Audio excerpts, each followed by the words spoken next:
Hello, everybody. Scott Golden here with the Golden Opportunities Coaching YouTube channel. Welcome to those of you who are new. Welcome back to those of you seasoned veterans of what we do around here. Actually, this is Pro Wrestling Logic, where we discuss a variety of pro wrestling related topics to the best of our ability as often as we can.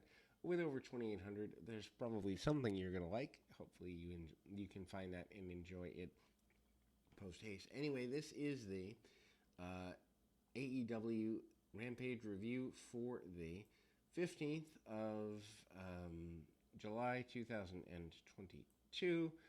I will say AEW is very hit and miss for me. I loved parts of Dynamite, Dark and Elevation, which I watch mainly to review the program, or is programs here.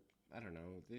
They feel kind of flat to me. But anyhow, um, needless to say, that's where we're at. But this Rampage review isn't too bad, but also not the greatest thing in the world either. Anyway, taped in Savannah, Georgia with Jim Ross, Excalibur, Chris Jericho, and Tony Schiavone. Why do we need four announcers? Who the heck knows? King of the Black Throne with Julia Hart defeats Dark Order, John Silver, and Alex Reynolds. 8:18. Kings of Black Throne is the name Malachi Black, Brody King used in pre-WG when teaming up. For anyone that cares, most people watching on national television don't. Black and Reynolds start out. Reynolds keep up with Black on the mat, and then Brody King and Silver tagged in. Silver is able to knock King down.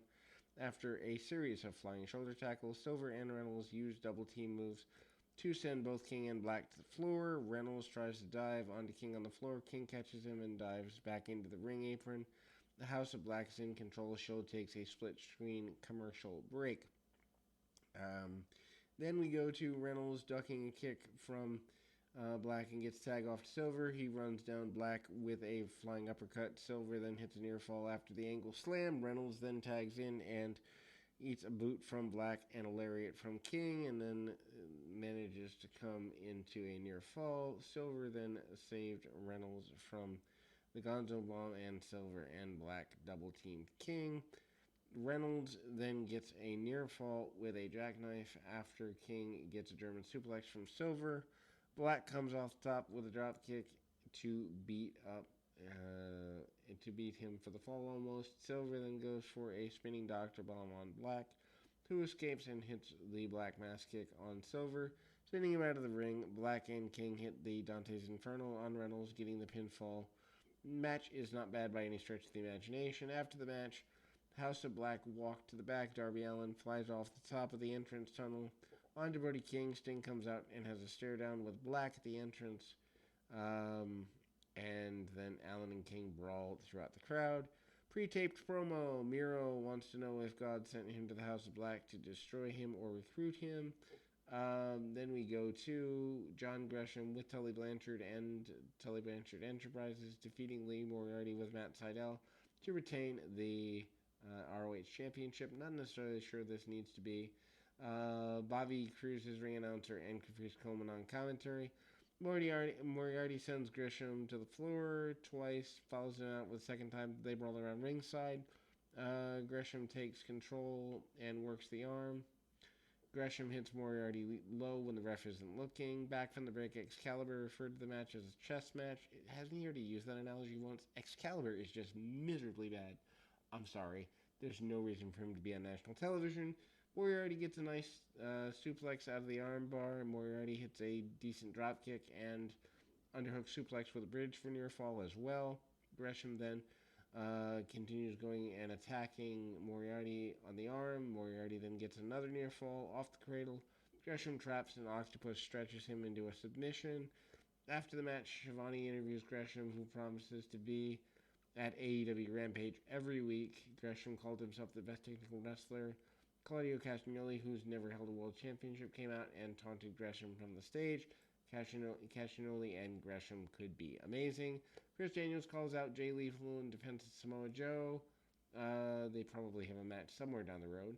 Chris Statlander and Athena defeat Charlotte and Robin Renegade 25 seconds. Why even have them get dressed for this?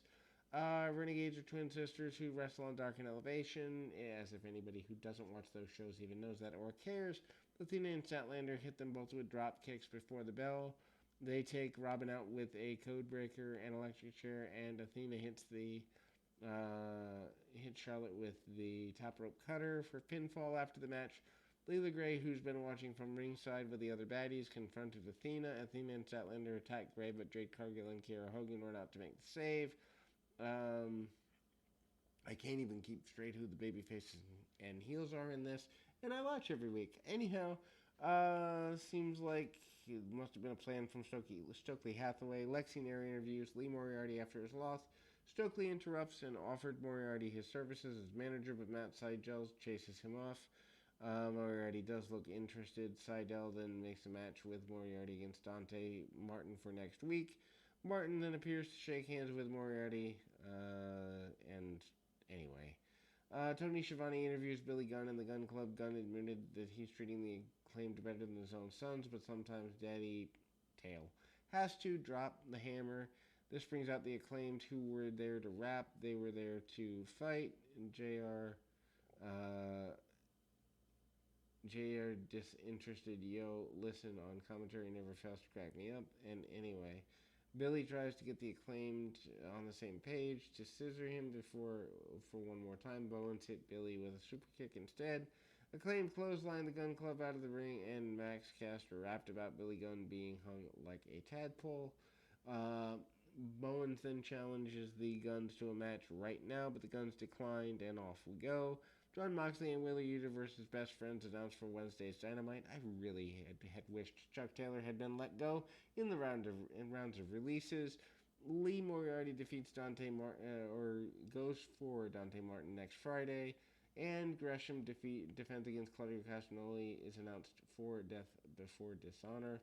Lucha Brothers with Alex Abrahantes defeat Private Party with Andrade and Jose. Pre-match promo, Private Party makes it known that they're having a hard time getting a hold of Andrade, but they didn't see the picture of his wedding. El Idolo and Jose displayed some concern here. Overall, this is just a spot match. Private Party tries to double team, and Penta early, but Phoenix and Penta come back with a series of super kicks, because that's all that high spotters know how to do, apparently. Private Party then comes back with a pair of drop kicks and stereo dives, because that's what indie guys know how to do. Taking out the Lucha Brothers, Quinn hit a 450 splash on Phoenix, but avoids the cutter for near fall. Private Party gets Penta in the silly string, hits spinning DDT, then Cassidy hits Phoenix with a springboard cutter, knocking him off the ring apron. Split screen break, and off we go. Penta hits the spring blade into Tilt-A-Whirl to take out Control, and off we go again. Quinn comes back at the same time. Cassidy hits a crossbody on Phoenix while he and Penta try to come back off the top rope with a crossbody, but slips. Penta hits Cassidy with a Gamagiri in the corner and uses the Death Valley driver to send Quinn into Cassidy in the corner. Penta then gets a near fall on Quinn. After the Made in Japan hits another near fall. Jose then jumps up on the ring apron to distract Penta, but Abraham Antes pulls him off the apron and starts to brawl. Penta super kicks Andrade off the ring apron. Rush then comes out to the ring to attack Penta behind the referee's back. Interference backfires, but the momentum turns, and Canadian Destroyer Mark Quinn. Phoenix hits the Blackfire driver on Quinn and gets pinfall. After the match, there's dissension between Andrade, Rush, and Private Party. I don't know. This is too many talents, too much lack of direction, and also the high spot style that works on high-level indie shows should not be on national television. It doesn't actually draw. Anyway, we'll be back with more right after this.